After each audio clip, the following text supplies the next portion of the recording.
भोले बाबा से छोड़ेला भंगिया जब कैली ह गौरा हट। बाकी काहे के समझ स बाबा लेके चिलम लगवले रट, लेके चिलम लगवले रट। भोले बाबा से छोड़ेला भंगिया जब कैली ह गौरा हट।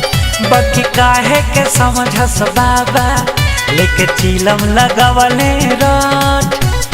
कह देली जाता नी नैहार अरे रही रवा उपवास गौरा रूसल जाली हो। शिवजी पीछे पीछे जास अपना प्राण प्यारी के कैसे देखी है उदास गौरा रूसल जाली हो। शिवजी पीछे पीछे जास।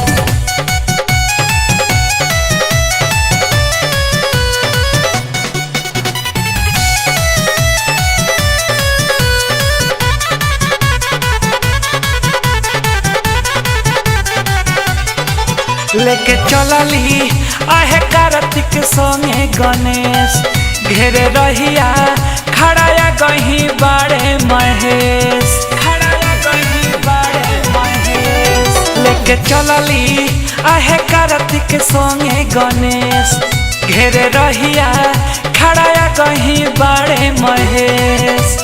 तहरा सिवाय साथी न कुछ वो शिव के पास गौरा रूसल जाली हो।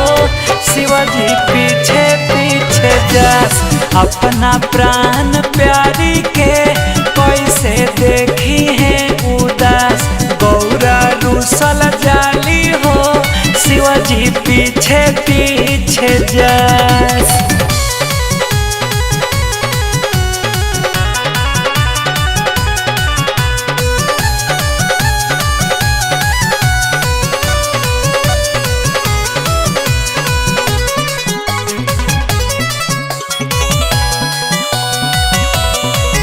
दे माफी हम धरा तनी दुनो कान अब कहियो नहीं करब तो है परेशान, नहीं करब तो है परेशान। दे माफी हम धरा तनी दुनो कान अब कहियो नहीं करब तो है परेशान।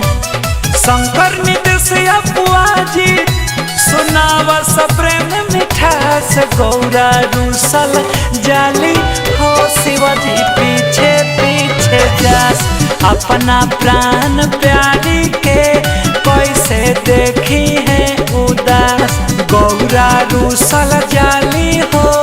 शिवजी पीछे